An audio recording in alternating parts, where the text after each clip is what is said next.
My topic is the impact. Before I go, I am a straight-laced demographer. So though I'm a faculty of economics department, I'm not an economist in any sense. I'm a demographer, okay? And also my specialty is social statistics and quantitative methodology. So I used to crunch lots of numbers. But I shall try to make my talk as simple and as understandable as possible. But if I go off the track, please remind me that. And please feel free to interrupt anytime you want. Okay, the topic of my talk is the impact of population aging, no E, it's American spelling. Because of I try to be true to my education and training. And population decline in Japan. The subtitle is Demographic Prospects. So I mainly like to talk about what's going to happen from now. But also policy implications of these. And Professor Foote said that get used to it. My message is on the top of get used to it, get ready for it. Thank you. And my objective here is to explain or examine with evidence that the demographic underpinnings, as Professor Foote said, there's a lot of other factors going on, like market, economic conditions, political, those changes and all sorts of things. But what I'm going to say or talk is demographic underpinnings for possible social, institutional, and policy changes associated with rapid population aging and continuous population decline in Japan during the first half of the 21st century, to be exact, from 2010 to 2060. More specifically, what I'm going to do here is first, I like to talk about actual changes. Changes have taken place in size and age composition of Japan's population from 1960 to 2010, and their direct factors, means the direct factors which cause these. Direct factor means demographic factors. Basically, mortality and fertility changes. And the second, I like to move on to what you call projection, population projection. Projected changes in the population size and age composition for the next 50 years, based on Japan's latest official population projection. And before I move into it, I want to talk very briefly what the population projections are. And then at first I like to do the entire population, all right? And then I like to focus more on the prospect of population aging of the elderly population. Yes, Japan's population is aging rapidly, and with proportion of elderly means age 65 and above being 23% in 2010, Japan is the world's most aged society.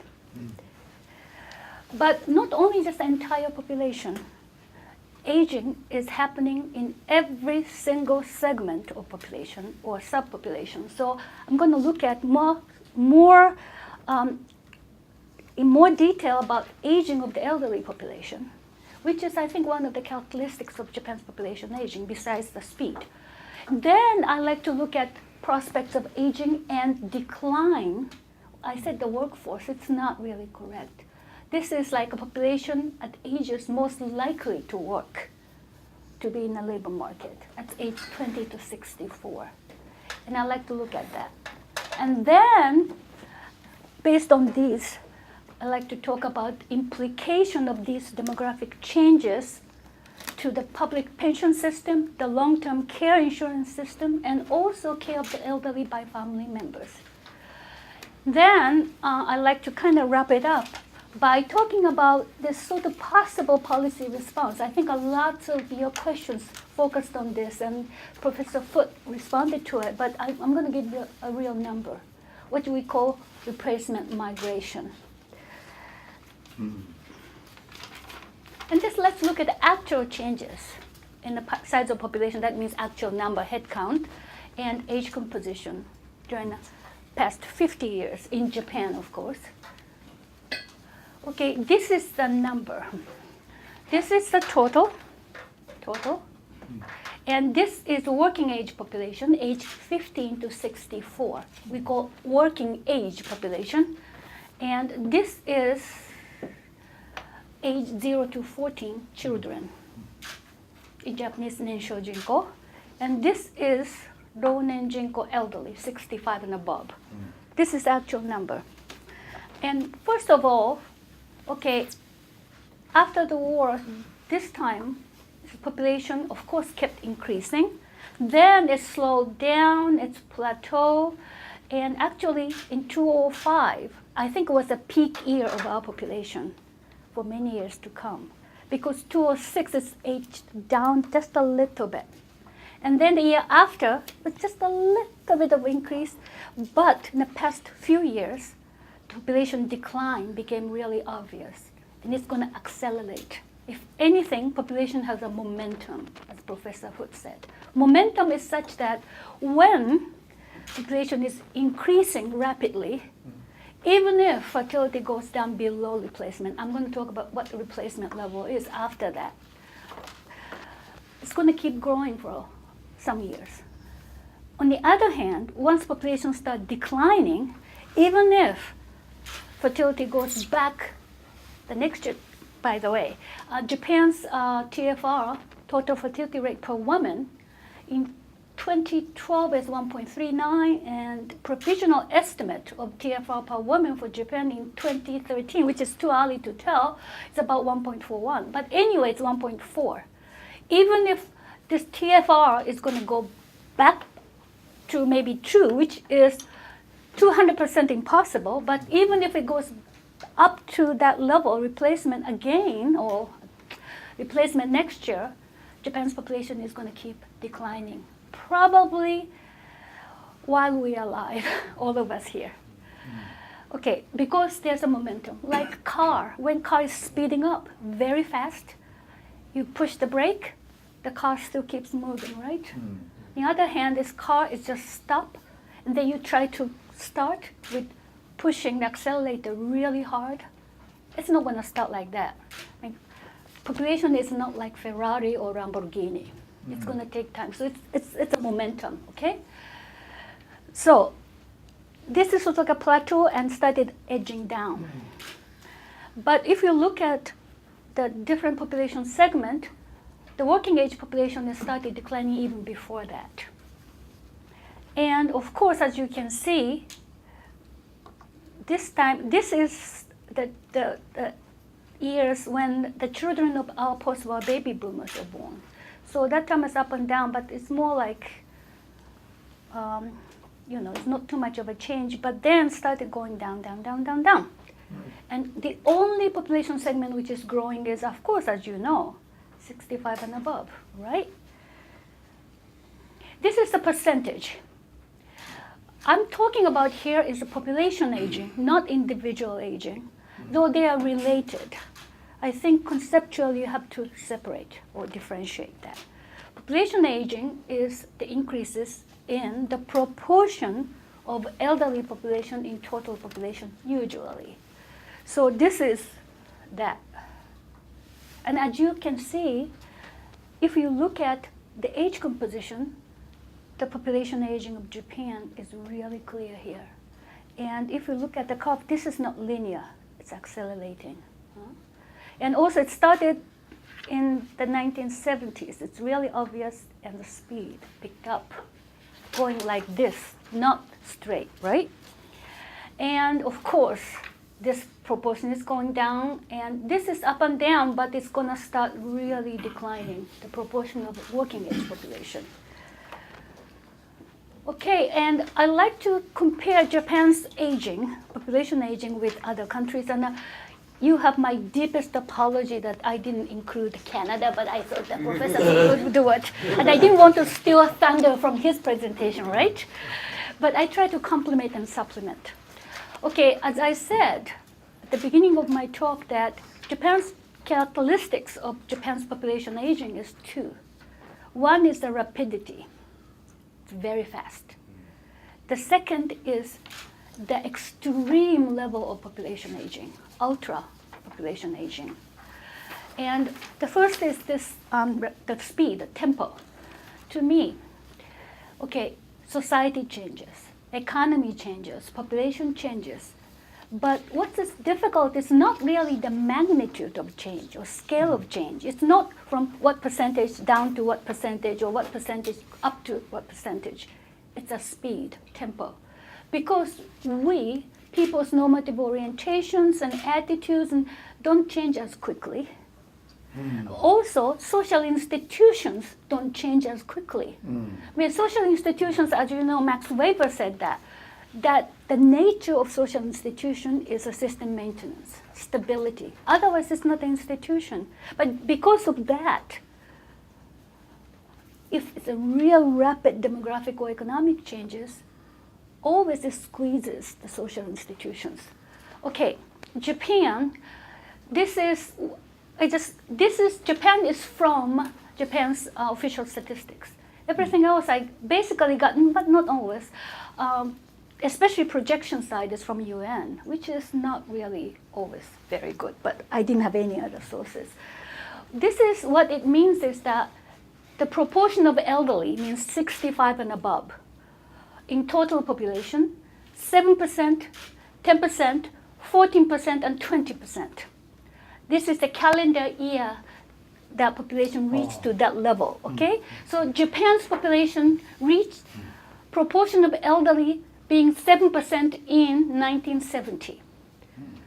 And so 7 to 14, it's doubling. So I computed it, doubling years, okay? And 10 to 20, it's doubling years. And all those numbers, it's actually happened except for this italics.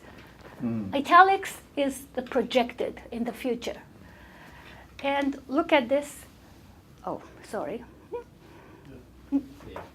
There. Did I have it? Yeah, you do.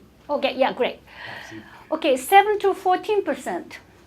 It's 24 years. That's okay. No, that's okay. Fine. Thank you. And 10 to 20, it's 1985 to 05. It's 20 years. 20 years is a very short span of time. Okay. And if you look at it, this is only 30%. I mean, 35 years in tripling, 7 to 20, right? And year 2010 is 23%. And probably 2013, provisional, but it's about 24%, 5%. It's 1 out of 4 Japanese are elderly now. Okay, and you also, prefecturally, we have fantastic data by prefecture. And probably the only prefectures with some real population growth is just only 2, Tokyo and Okinawa. Okay, but anyway, this is Germany and Austria, Spain, UK, Italy, Sweden, and France. And look at this, France is, by the way, the first country in the world which experienced below replacement fertility for considerable number of years. 1 or 2 years, don't worry about it. But if it's a trend, then have a very important implication. And for France, for the proportion of elderly to double from 7 to 14%, it took 126 years. It's a lot longer than average lifetime. So yes, it's a change, but it's a lot easier for social institutions to adjust, right? And of course, 10 to 20, but it's still in the future, not yet. But it's 77. And Sweden, of course, Sweden is a champion of social security and social welfare, Japanese think. And it's 85 years to double from 7 to 14 years. 85 is just about the average lifespan. So it's easier. Not easy, but easier. All right, so you look at that. And Germany, of course, it's short, but still looks a lot better than Japan, I should say. This is but Japan is a forerunner among the Asian countries, especially countries in East Asia and Southeast Asia. I mean, many countries in South Asia is still too early to talk about population aging, not to mention population decline. They have more problem. But anyway, this is Singapore. Of course, Singapore is a city-state, so they can have a lot of people who are coming in. But nevertheless, this is a projection, and not yet. But I just put it for your reference, Japan. And, you know, it's quicker, or similarly quick. So this is what we are facing, what's going to face. Okay. Okay, why we have this? I'm going to talk about mortality and fertility. Let me start with fertility. Okay, this is what Professor Foote also showed you, but these bars are the number of births, live births in millions. And this line is total fertility rate per woman. And this is all the years we have. I have a little more than 2010, I'm sorry, I think I have 2012, but nevertheless, it doesn't matter. Okay, this is what you call period TFR. When you look at the rate, there are two kinds of rate. One is this period rate. Almost all the economic rate, economic indicators are period. So if any references in timing, like unemployment rate of Japan in September of 2013, that's period. This is also by year, this is period. But also there's something called cohort rate. And TFR is, yes, this is a probability of birth. And Professor would say birth rate and fertility rate, that's right. What he said is a crude birth rate. That's number of births in a certain year divided by the mid-year population of that year, multiplied by 1,000. That's not birth rate, it's a ratio. Number of births per 1,000 population. But this is not birth rate. Rate, we use the word rate in Japanese, ritsu. In English, the same, very loosely. But real rate is probability. Probability is what? Is this number of given events. This time it's a birth, giving birth, you know, under question or under consideration, divided by the population who have the possibility of giving birth. So if you really divide by the entire population, man is not going to give birth, sorry. Our medical advancement is not going to change that, at least for the time being. So you have zero probability of giving birth. And also kids, even if a woman, right? Kids and elder, especially women after menopause, physiological reasons, they're not going to give birth.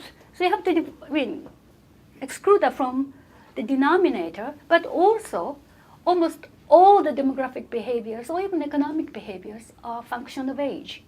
So if you look at female population and reproductive ages or childbearing ages, that's we define as 15 to 49 until 50, 35 years. But also from that women, age 15 to 49, also the function of age. So from 15 to 49, the probability of giving birth is not like this. It's always like this, okay?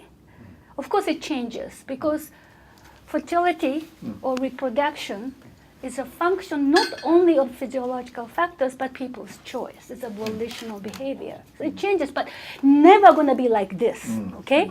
So anyway, so crude birth rate is just a ratio.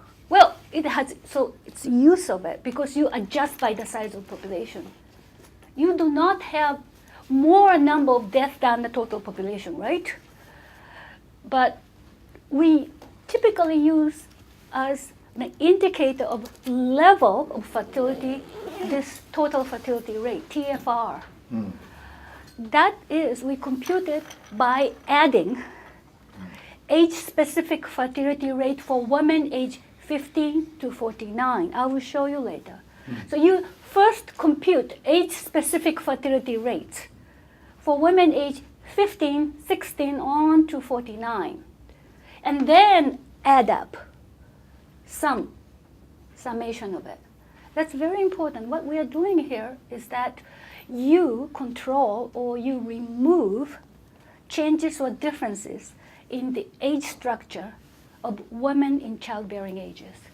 Now in Japan, especially after year 1995, the largest age group in women in reproductive ages is age 45 to 49. And they're not going to give birth, right? So you have to be very careful about that.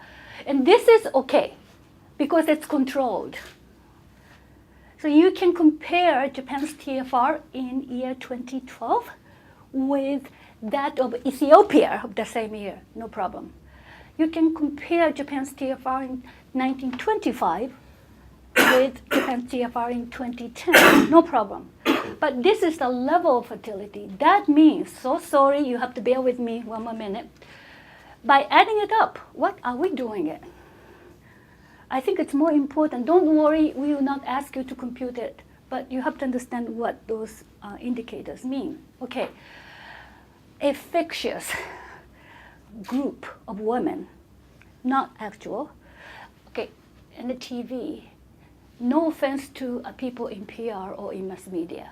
You hear almost every year in the news in NHK that, oh, average number of children Japanese women would bear in their lifetime declined again. It's like just a little bit, but anyway, it's not that. It's not a lifetime. We are not waiting till they reach age 50. It's just for that year, age 15 to 49. So maybe people who are women in their 40s, yes, they finished probably their childbearing, but women in their teens, 20s, and 30s, they're going to bear children even more, I hope.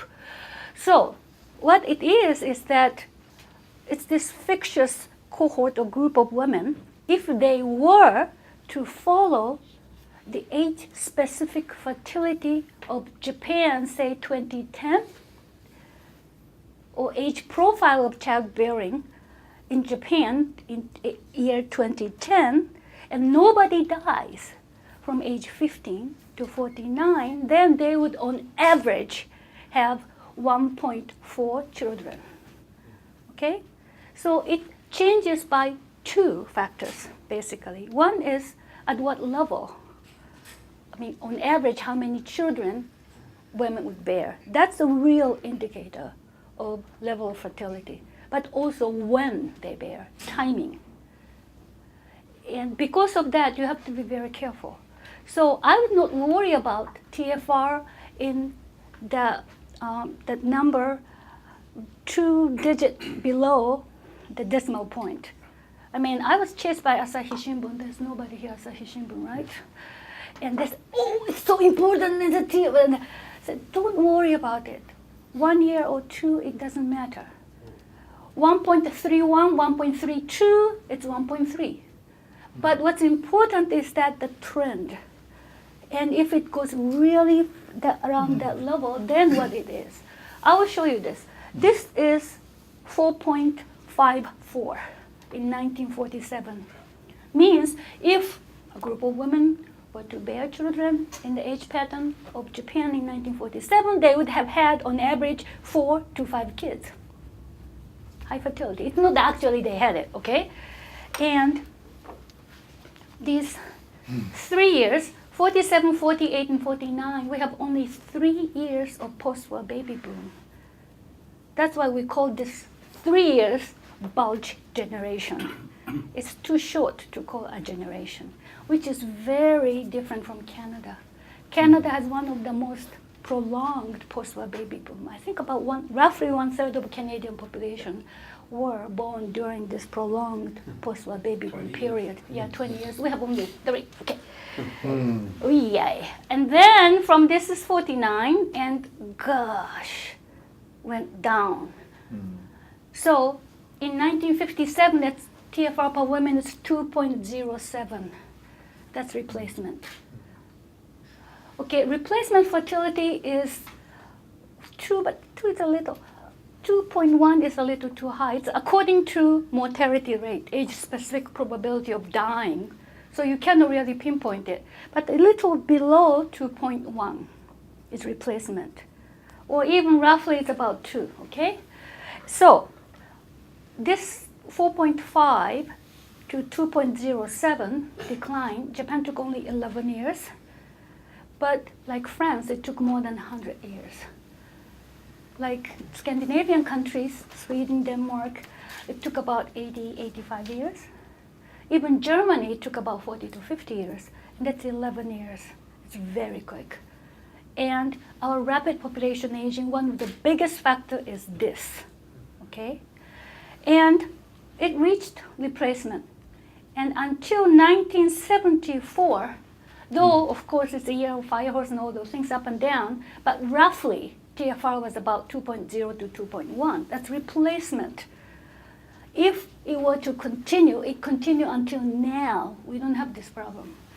It's demographers and economic planners' dreams come true, okay?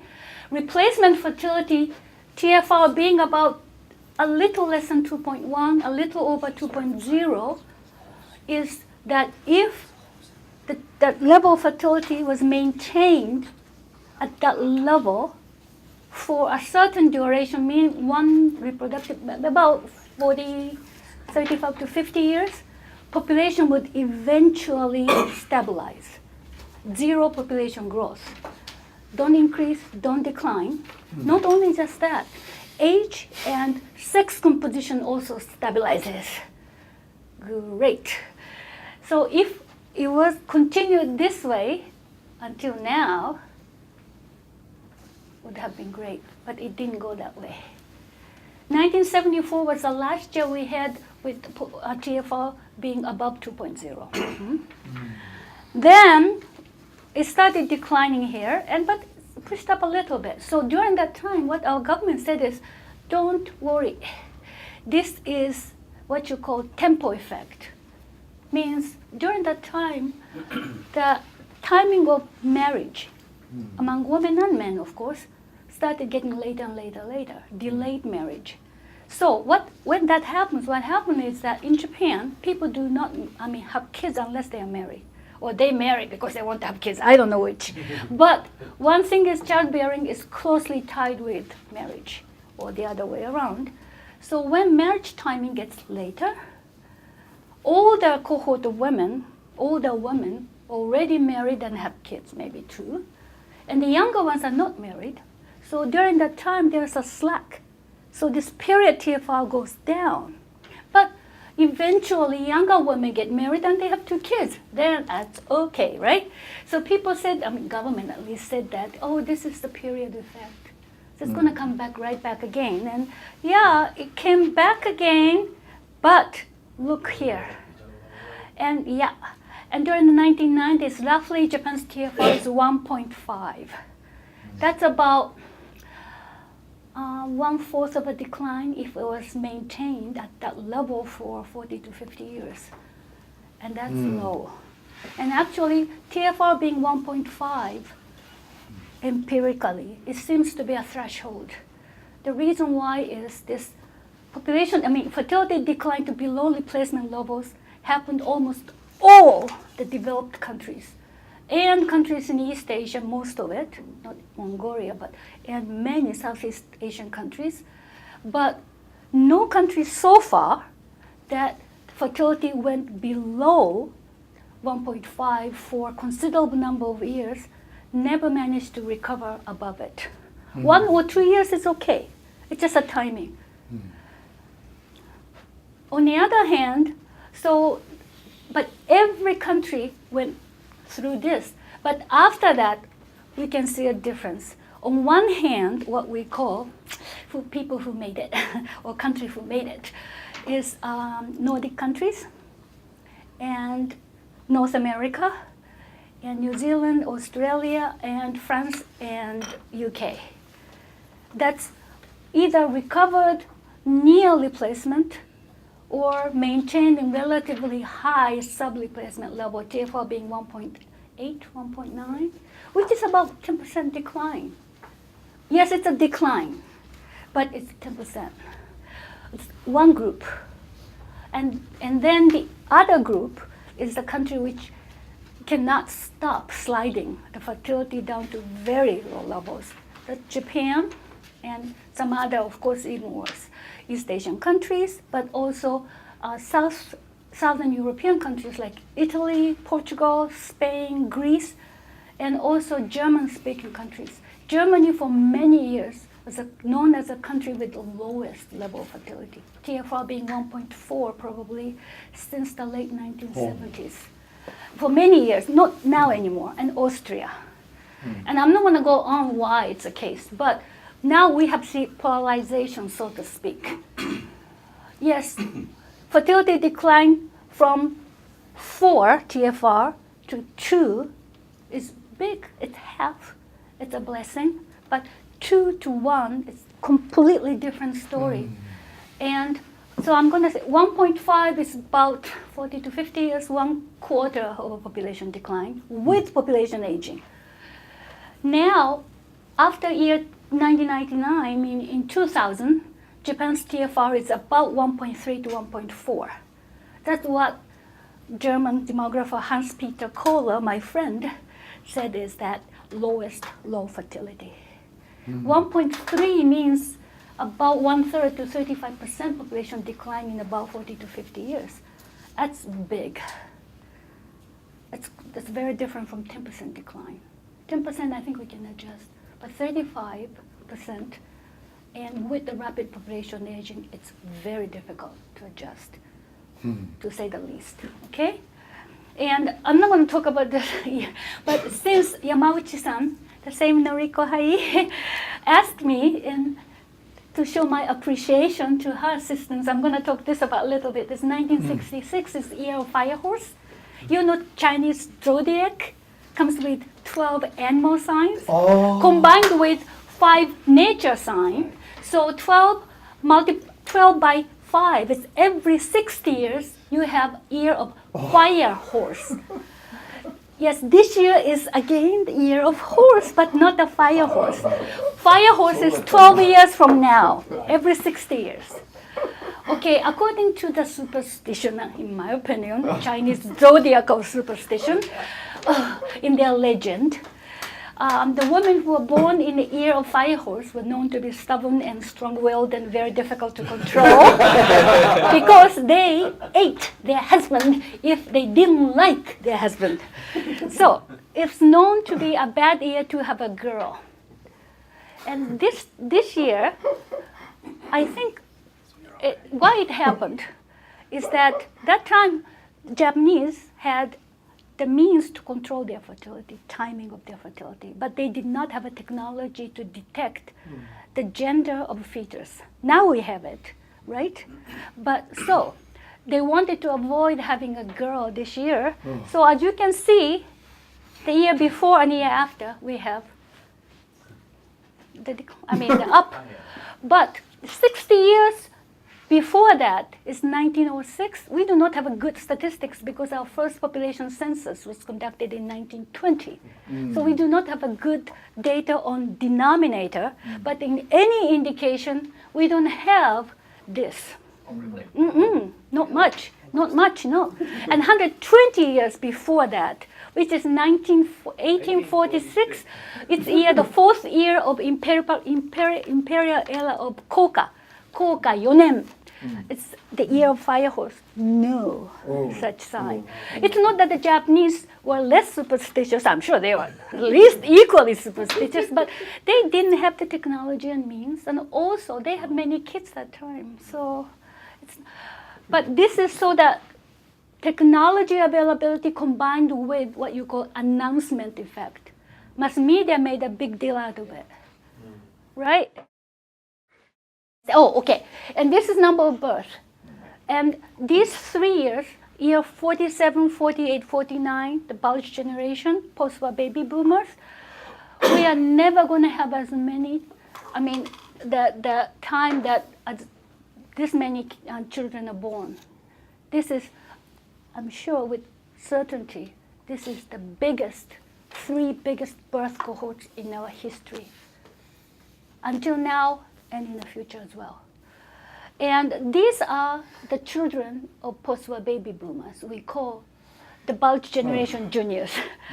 So, but not as high, right? And it's also spread out. And so this is the second generation. And the third, we don't have any. Oh. Too bad. All right. Can I Oh. just say this? All right. Hi. There are no echo. No No, echo. there's an echo, but there's no echo of the echo.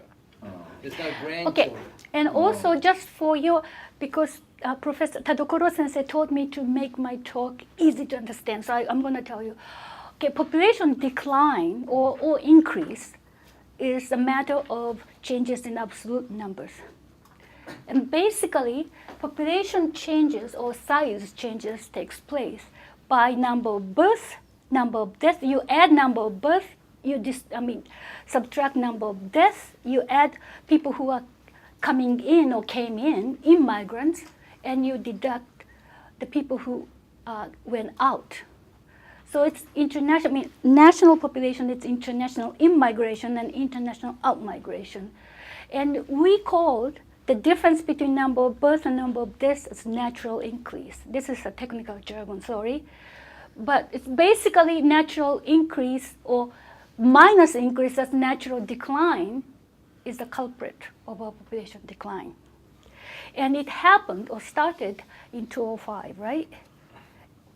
And so 1975 is the first year we had below replacement fertility.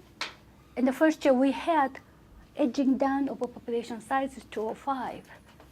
It's 30 years. And actually it really started about 2010. So it's 35 years. So this is what you call the population momentum.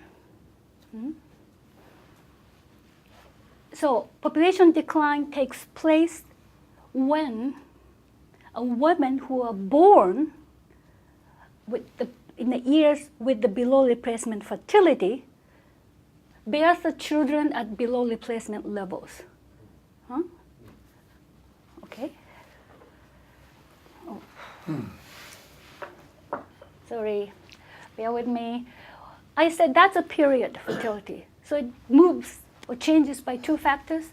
How many children on average group of women would have, plus when they have it. This is what cohort cumulative TFR by women's birth cohort. Birth cohort means year of birth here. Many other cohort, but the most typical cohort is a birth cohort. Means a group of population who are born in the same year. Okay, and I showed it to you. This is age 15. This is actually what happened. This data is not that easy to come by. But as you can remember, period TFR go up and down. But this is cumulative. So you add it up. And if you look at it, this is 1940, 55. So these are the four cohorts, right? It's a little bit of difference. Roughly speaking, those women who were born mid-1950s or before achieved replacement fertility. So anything before that was just a timing thing. We call tempo effect.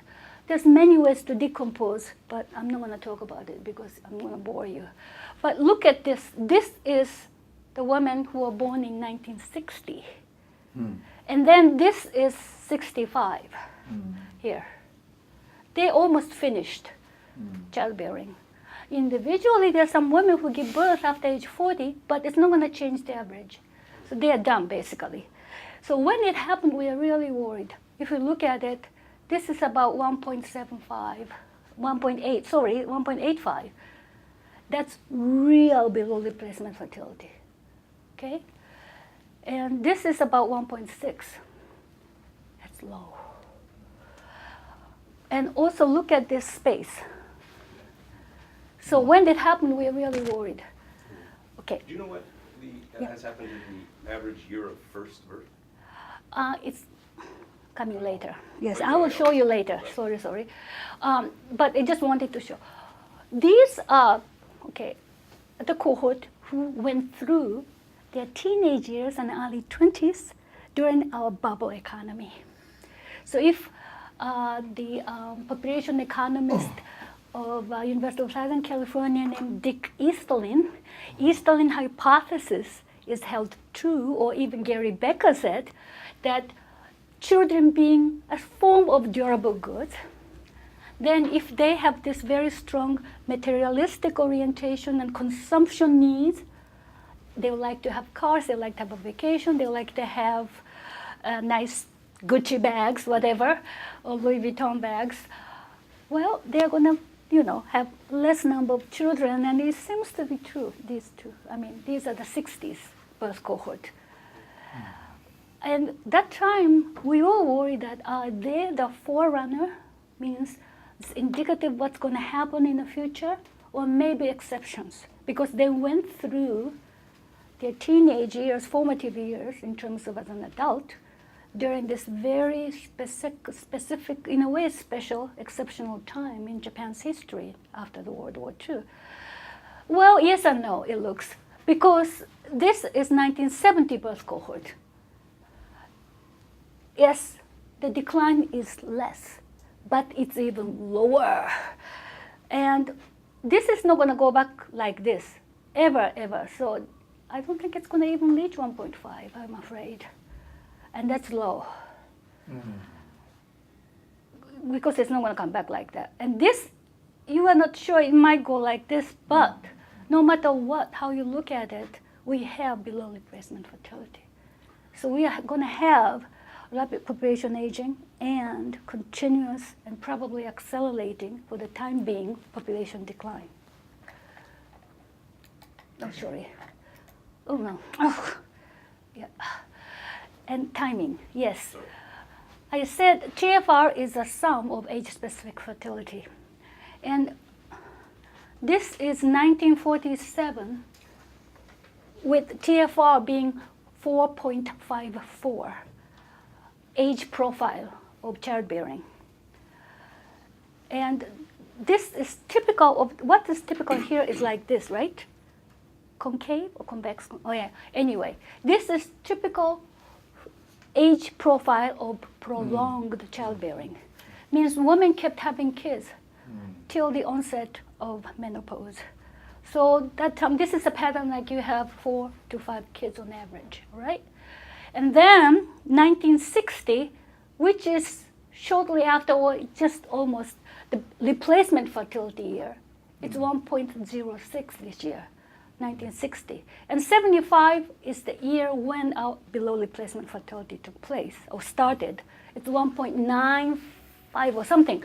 Okay, anyway, what you really showing here is that when we have rapid fertility decline from high to low, low means replacement, in a little over 10 years, why happened?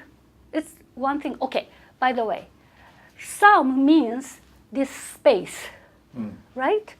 Summation means that.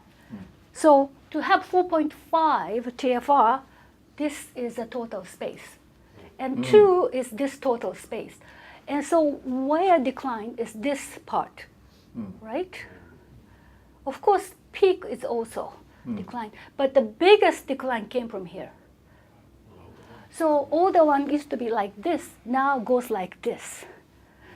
This is a typical sign of deliberate control of fertility. They used to kept having kids till 4th or even 5th. They stopped that too. And used to be Japan's childbearing patterns are very typical and not much variation. Those days was a lot easier to do demographic analysis, is that women married in mid-20s in relatively narrow age band, 24, 25, 26. And then in about a year and a half, they have first child. In about 2 years, they have the second child and then stop. But not anymore. It's delaying. But even 47 to 60, here is also a little bit of decline. That's delay of marriage. Means the delay of the beginning of childbearing. It's about, the composition shows it's about 10 to 50%. 85% of a decline came from here. Okay? So, but 1975, that's the beginning year of below replacement fertility. The only difference is here. But not only level, which is about 2, age pattern is incredibly identical. So that pattern I described, typical pattern, hasn't changed. But after that, this is 2000, okay? Wow. Used to be in mid or late 20s were the peak childbearing years in Japan. Historically, Japan was never an early marrying and early childbearing population, even during the Tokugawa time, not unlike Korea or China. But we are universally marrying population. Almost everybody married eventually, and almost everybody had kids. But look at this. This is really declined, and it pushed back. So the fertility in their 30s went up. This is a typical pattern of delayed childbearing. You see it almost everywhere in the developed world. But this decline this much in traditionally peak childbearing years can never be compensated by increasing this in their 30s, all right? So delayed childbearing from early 20s to mid 20s is okay, in my opinion. If TFR is 2, it's 2. But if to begin with it's not that early and it's really pushed back into 30s, and then the biological clock ticking and menopause starting, of course, it's not gonna, but anyway. And then this 2010 is here. Now, the highest fertility is seen in the early 30s. And also look here. So now it's like we have this debate that infertility treatment should be covered by our national health insurance. Well, if we're that desperate to have more kids, do it, but it's very expensive. So, but this is what is happening, okay?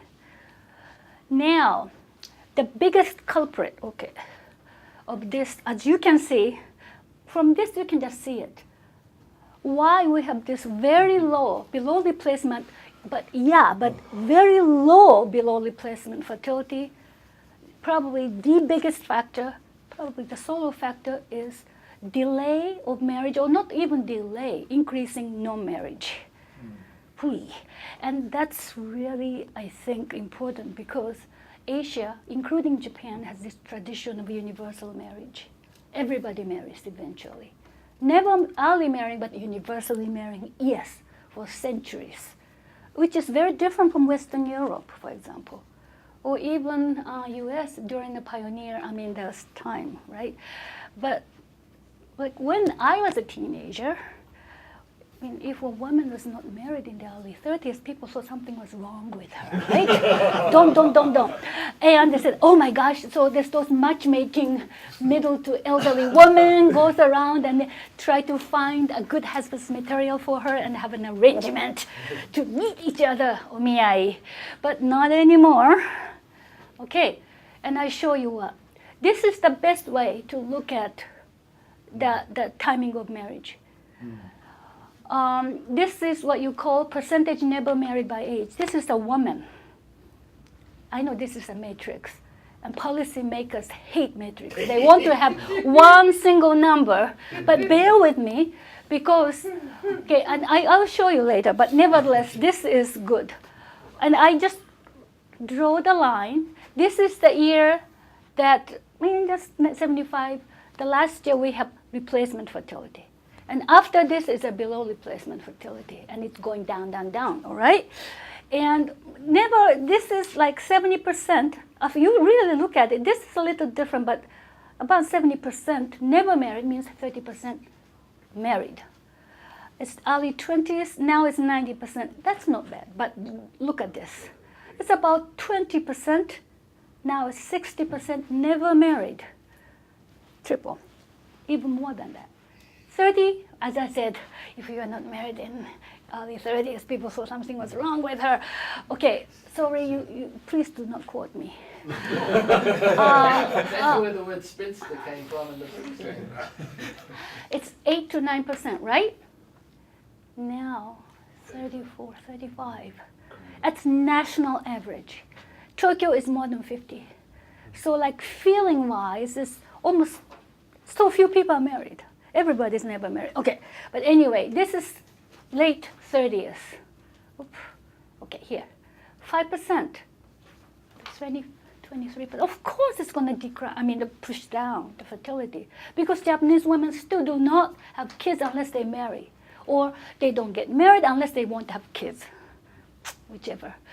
Okay, and this proportion never married at age 50 I showed, that's in Japanese called shogai mikonditsu. That's rate of lifelong singlehood. It's not lifelong. You don't have to wait till you die at age 50. Two reasons. If you say that, at the time of death, you make the marriage behavior as a function of mortality. You don't want to do that. The second is that, individually, I know some people who found a wonderful partner and happily got married. No offense to those people, but it's not going to change the proportion that much. So this is probably, it's now 11%. And that's extremely unusual, given our tradition, strong, century-long tradition of universal marriage. And what you call this SMAM, S-M-A-M, no funny meaning. This is the abbreviation of singular mean age at marriage. This is the mean age at first marriage based on this age-specific proportion never married. You hear every year in Japan, mean age at first marriage. That's based on our population registration of marriage every year. We have wonderful, one of the world's best system of registration of events. Death, birth, marriage, legal marriage, of course, and divorce, and causes of death, of course. So every year people marry, right? And you check first marriage. Then you compute the average by men and women. No problem. That's okay as far as everybody marries by, say, age mid-30s. Then that's not biased. But as you can see, marriage is increasingly declining and delayed. Then what you have is the average age of people who are married, not average age at marriage for the Japanese population, right? So it comes every year. But Japan is probably the only country besides Scandinavia you can compute that. Whenever you see it, age at first marriage, this is what you see. Well, there's some selectivity bias, but it's better. Used to be either the registration event-based age at first marriage, or this is what you call population census-based age at first marriage. Jinko Dotai and Jinko Seitai-based age at first marriage, no difference. But now, this is higher, of course, because of people who are never married don't have age at marriage, right? But if you think about it, what's the mean age at first marriage of a group? Because mean is a group, it's a macro indicator. That's the average number of years a population or group of people lived as never married, isn't it? So people who are never married should be included in the computation. And this is better. So if you can help it, make sure and use it. It's 30. It's one of the highest in the world, not the highest. Okay, this is males, okay? And this is Anderson's comments. If you look at it, delay of marriage and increasing no marriage is even clearer, much clearer among men than women. Okay. I hate to tell you this, but look, this now is about half never married. I can go on like this. It's about 5 to 6%. Now it's 36%. That's national average. 40. Wow. I'm not cooking any numbers. And look at this. Used to be, as you can see, Japan was indeed universally marrying population because almost everybody was married. But now it's 20%, 1 out of 5. So we are going to have, if not already, very soon, a huge group of never married men, means a vast majority of whom do not have any family, any kids. So you were talking about now, I'm going to talk about this, public pension, and it's going to be even worse. Because 1 out of 5 Japanese men are never married at age 50, right? And it's going to go on till, conservative estimate 25. I don't think it's going to end in 25, maybe 30. What you gonna do? Because almost all our social institutional schemes are based on the assumption that everybody would marry and everybody would have a family. And it's not the case anymore. And of course, ma'am, why is it happening? Biggest reason is demographic again. This marriage squeeze, right? Anderson's question is this sex ratio at birth is about 1.5, 105 per 100. 105 boys per 100 girls. And that a little bit extra excess boys, because they don't die during infancy and childhood, which is good, carried up to adulthood. Plus, ever since 1975, our fertility is below replacement. Below replacement means in the population pyramid, the very bottom shrinks, right? Because we are failing to reproduce ourselves. So it's shrinking, shrinking, shrinking. Okay, and mean age at first marriage between men and women has been 2 to 3 years older for men than women. So if you look at a man and looking down the girls in 2 to 3 years younger than they are, it's even smaller because every year it's all right. And even if all the girls marry, you still have considerable surplus. And women are marrying less and less. So I have my undergraduate seminar, and maybe 2/3 of the students are boys. And I ask, would you like to get married someday? I said, hi. Okay, if it's the case, prepare for it from now. To be a good partner.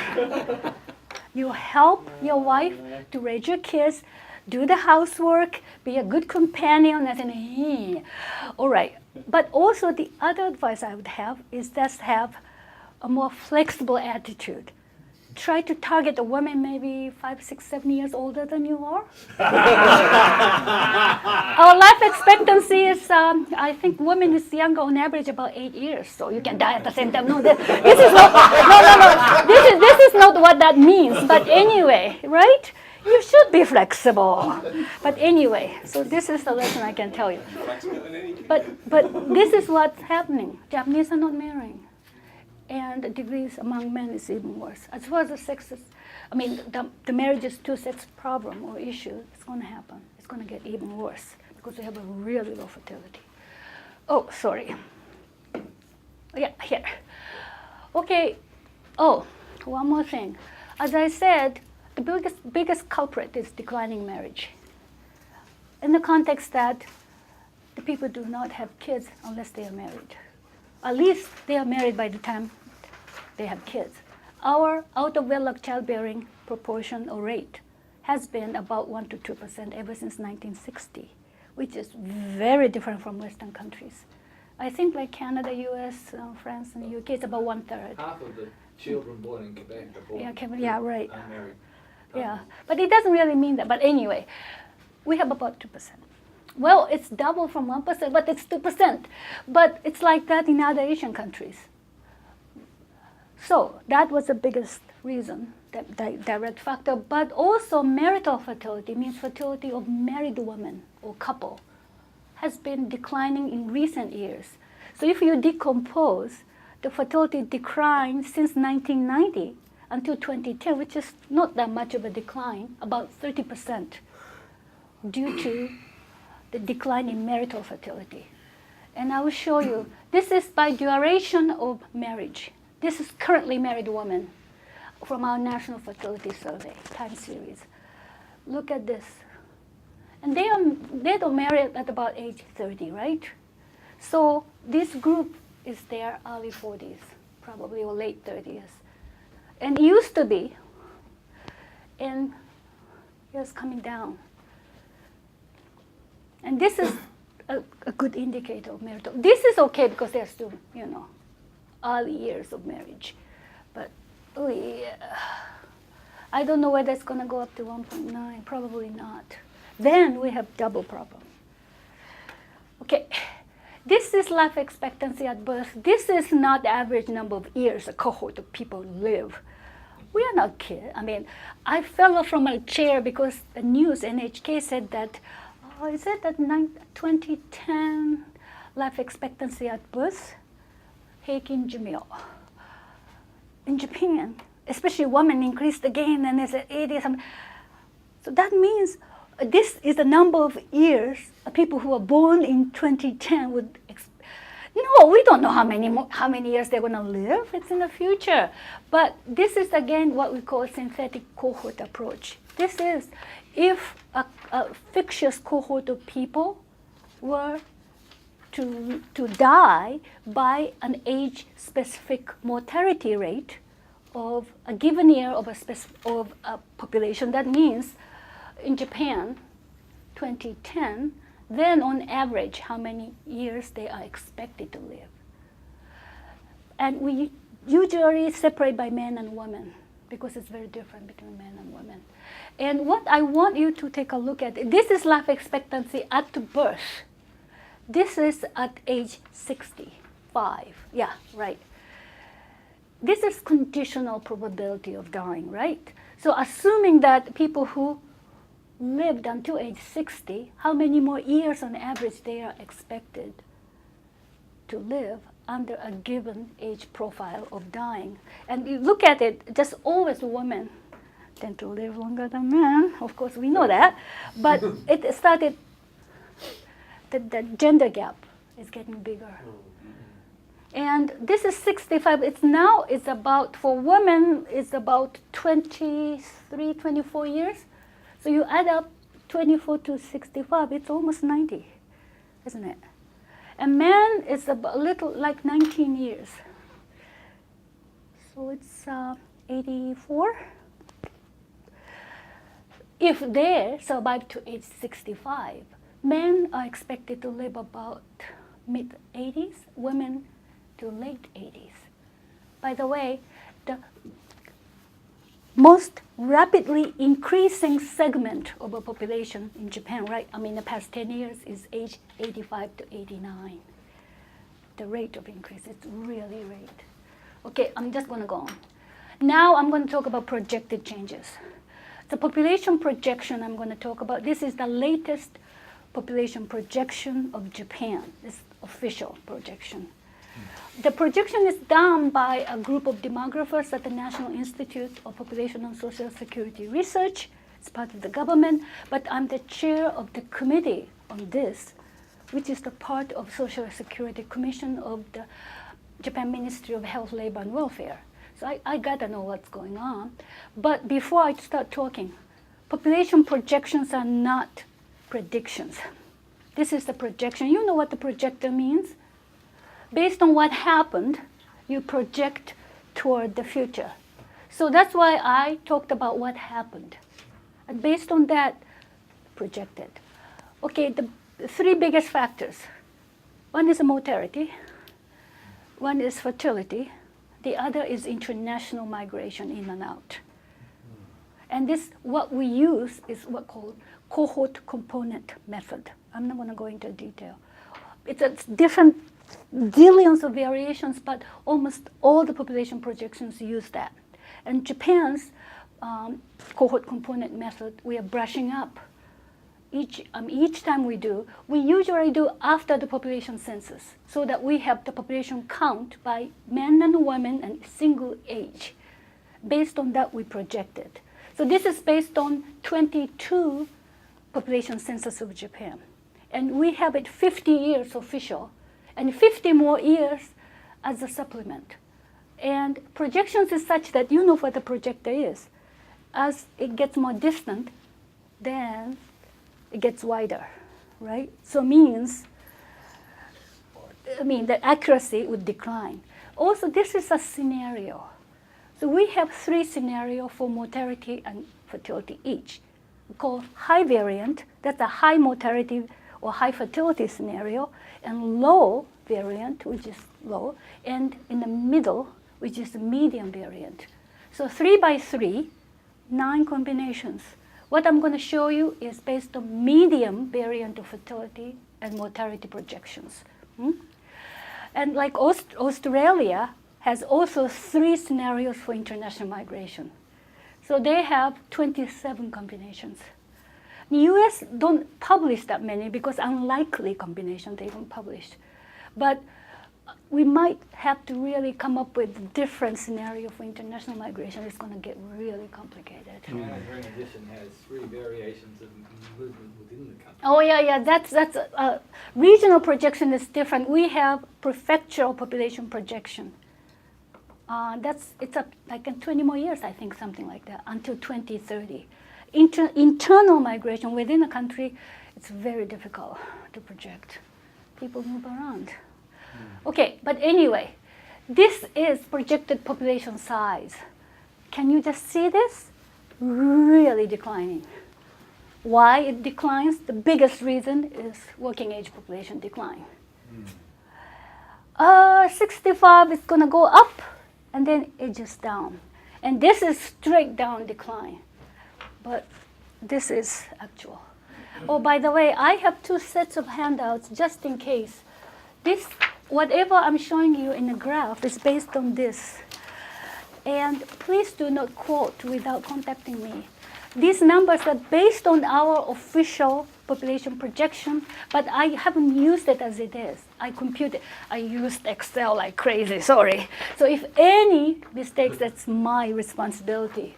I think it's okay, but I don't want, I don't want my government hold responsible for this, my mistake. Anyway, this is proportion. And as you can see, this is regular population aging is going to continue. And proportion goes down. But this is the total population. And age 65, we use it. People ask why, but it's international, and we use it 65. Japan's, the U.S. Social Security Act, when it was enacted in 1930, 31, the official age, they said as the starting age to receive Social Security is 65. But those days, life expectancy was not that. But anyway, so I don't think, 65, very active still. So I just want to look at this elderly population, what's happening. Okay, this is the number of elderly population. This is 65 and above, as I showed you, that goes up and edges down. But this is 75 plus. We call koki koreisha. Okay, my former professor at the University of Chicago named Philip Hauser. He was a very well-known demographer of labor force and all those things. Okay, when Phil was still very, he's already died many years ago, in I think UN conference. They started talking about population aging, right? And then he decided to divide elderly population into young old, 65 to 74, and old, 75 plus. Of course, he was that time in late 60s. And when he hit 75, he wanted to change this old into something else. But by then, it's really, established, and people didn't let him. But now, not old, that's ultra old, or very old. It's age 85 and plus. As you can see, it's really going to increase for some years to come. But this is just the number. This is what it is the denominator is elderly population, 65 plus.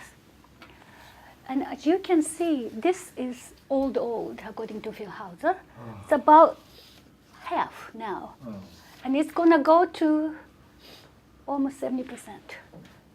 So elderly population is aging. I can even show you this is ultra old. And it's going to be about 1/3 of elderly population in 50 years. It's going to be 85 and above. As I said, people in their mid or late 60s, they are still very active. Our health longevity is increasing. We should definitely want them to keep working if they want to, and consume and pay taxes and do whatever. But at the same time, having said that, we are not created to live healthy and active forever. So on average, if you hit like late 80s, the proportion of bedridden elderly and demented elderly, it shoots up. So this is a real problem. So はい。The elderly population is 65 and over? Yeah, commonly we use, but I'm decomposing elderly population into 65 to 74 and 75 plus, or this is the proportion 85 plus. But then if you look at the far right, it sums to 100, which means there's no room for anybody between 65 and 75. Oh, no, you don't divide. This is, the denominator is age 65 plus, Oh, okay. numerator is 75 plus, and this is numerator is 85 plus. So I'm not dividing it. I can do it, Okay. but I just hope it this, you have it, everything, okay? So in elderly population, 1 out of 3 elderly are ultra old. So that's something, right? You can use also, of course, the entire population, whatever you want. You have the numbers. Just wanted to show you that our elderly population is even more rapidly aging than the total population. That's my point. And this is the ratio. This is the number of elderly per 100 working age population. That's what you hear all the time. And this is 65 above, commonly defined elderly. And that's what you hear all the time. That now is like 35 elderly per 100 working age population. That's about a little less than 3 working age population supporting 1 elderly. And it's going to go up to about 80 per 100. So, I mean, but what if we look at this? Of course, levels are less, but increase is so much sharper. So now it's about 6%. So about 20 working age population supporting 1 ultra elderly right now. And it's going to be about 26%, 26, not percent, 26. So it means about 4 working age population supporting 1 ultra elderly. And they are very highly likely need care and support. Okay. This is, again, likely workforce, age 20 to 64. This is a number. Really declining, of course. And if you divide it into age 20 to 39, 40s, and 50 to 64, and the younger ones are declining, and the next younger one is going up a little bit again, and then decline. And then this oldest age segment of this likely workforce population goes up and then start declining again.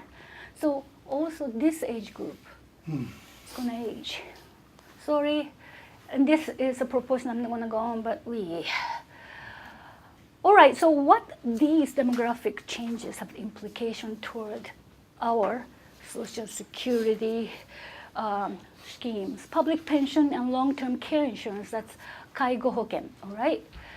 Just very briefly, everybody knows, I think Japanese knows, but public pension that started, became universal in 1961, is that contributors ages 20 to 64 right now, and receivers ages 65 and plus till they die.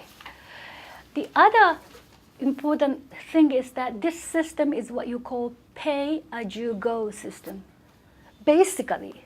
So I'm paying a lot, I'm contributing a lot every month. It's automatically deducted from my pay, everybody else like that.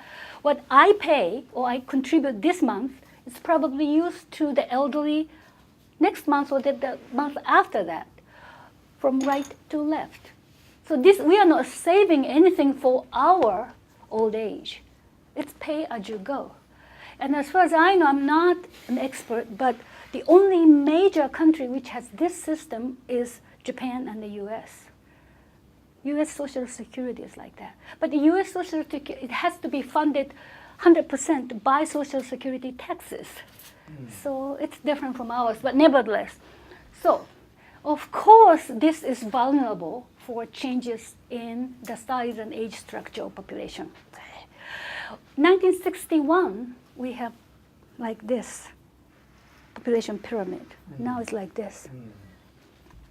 And we know that, I think politicians and policymakers know that, but as I say, it's a political suicide. I mean, we are reporting this to the government every 5 years, but Okay, the other one is a long-term care insurance, which started in 1991. And contributors ages 40 to 64, and receivers or eligible, this is entitlement. As far as you meet the conditions, you can expect to receive the pension. But this is also, need basis. So age eligible for receiving services is 65 and plus, and your municipal government assesses the level of care needs. Okay, so, and also receivers of the care are liable to pay part of the cost. So co-payment is there, and it varies by municipality.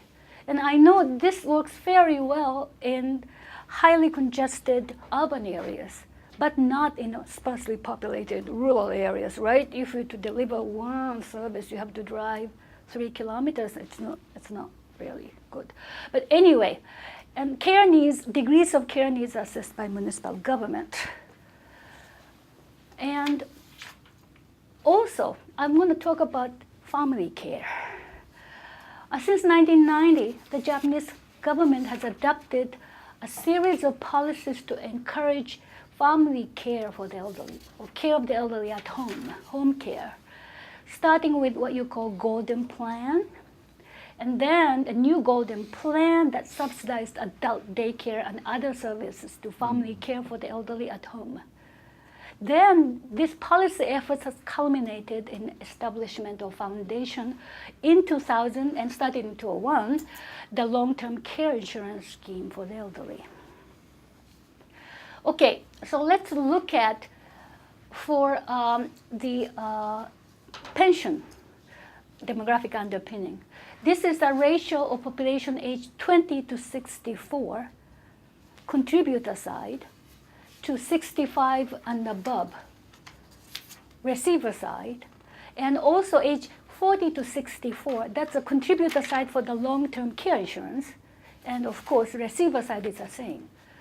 And this is the public pension part. Now what we have is about 2.5 persons aged 20 to 64 per elderly. But it's going to decline really quickly. And this is long-term care insurance. Now it's about 1.5, and it's going to go below 100 very soon. Means more people in the receiver side than the contributor side. Of course, though, its needs of care had to be assessed. So probably we are just going to make it really stringent. But if we make it too stringent, it's not going to. But anyway, so this doesn't really look good.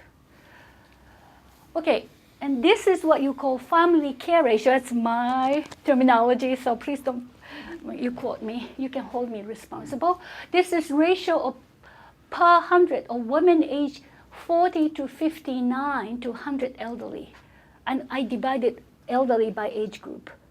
And women aged 40 to 59 in their 40s and 50s, what we call primary caregivers. Of course, women can be older and men can care for the elderly, in my opinion, but this is the typical and traditional age gender group which cared for the elderly in Japan, right? So this is a primary caregiver subpopulation. So what means is that this is elderly 85 plus, 75 plus, 65 plus. Now look, in 2010, there's 2 elderly, means elderly 65 and plus, per 1 woman age 40 to 59. 2 elderly per woman. Okay, I'm in this age group. And I have both sides of parents. I mean, 3 of the 4 parents died already. But when I was caring for it, me and my sister-in-law on my husband's side, my sister-in-law on my side, and we have 2 sets of parents, right? And not everybody got really frail at the same time, bless God. But 2 of us trying to care for one elderly parent who need the care was very difficult. We finally had, they voluntarily went into this care facility, but nevertheless. But this is the other way around, okay? And this is 100, a little above 100, and this is old, about the same number. Now it's about 4.4 women in their 40s to 50s per elderly age 85 and above. But it's gonna really come down. So what this means is that it's not feasible for the government, for the society to expect women in the middle-aged women to care for the elderly at home.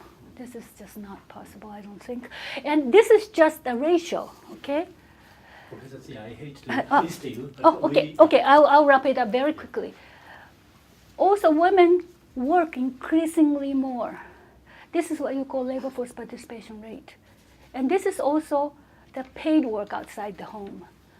And this is 70. And as you can see, 20s, 30s, 40s, but also 40s and 50s, it's really going up. They work outside the home for pay. That's what happened. This is projection. And this projection is much more fuzzy, so I don't want you to, but if anything, it's gonna go up. Right, okay, so what I'm gonna do, as I said, not get used to it, but also get ready for it, because there's not that much we can do. Somebody said that to correct population aging, you know what it means? You're gonna kill excess elderly, and or you're gonna force the young women to bear more kids. It's not feasible.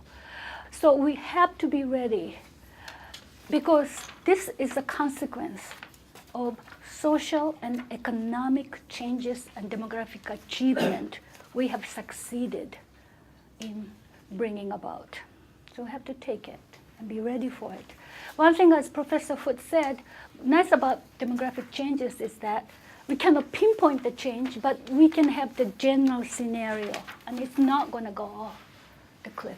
So when we say that this international migration, I've heard, business people saying that, oh, no problem, we're going to bring the people from outside Japan. Well, it's not that easy. And replacement migration, by the way, is a terminology the United Nations used. And I've heard the word immigration. Immigration is a specific type of international migration or immigration. That is coming into a country across the national border for the purpose of permanent residency.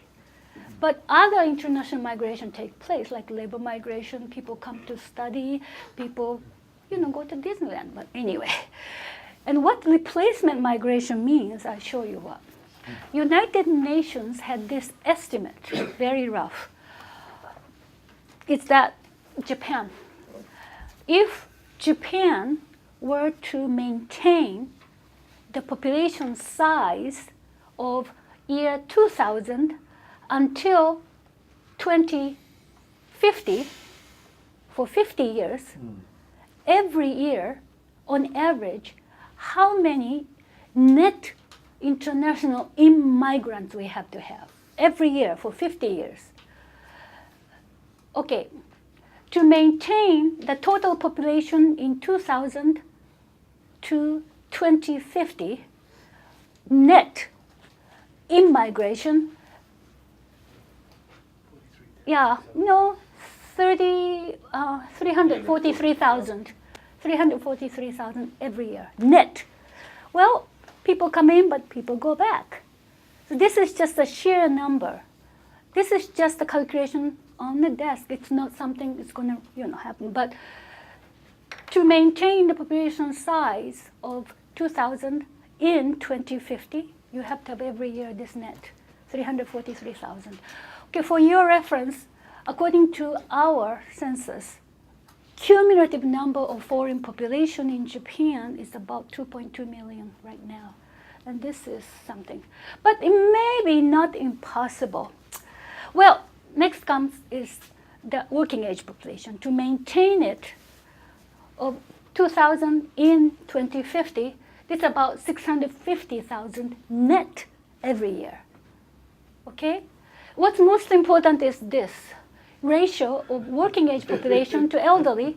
It's 10 million plus net immigrants every year for 50 years. What it shows is that's unrealistic to expect to have international migration to solve our population aging and decline. Okay, so that's the same conclusion, but I'm giving you the right. Okay, look at Germany. Okay, Germany has long been, because the lowest fertility country ever since late 1970. If you look at the Germans, means people with the German citizenship, it's minus natural increase, but they have barely maintained the population size, primarily because international immigrants. Okay, so it's about the same, Japan and Germany.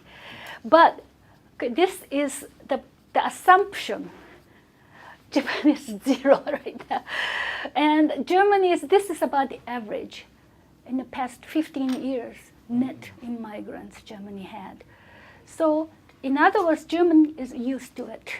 They have experience, they have systems, okay? And of course, US and all those things. And I didn't show you Korea. Korea is even more dramatic. This is just unrealistic, beyond words. So yes, migration for other purposes, like education and work opportunities, I'm not talking about that. But to counter rapid population aging and continuous population decline, international immigration is not going to be the answer. Okay, so thank you so much. I'm sorry for taking so long. Thank you.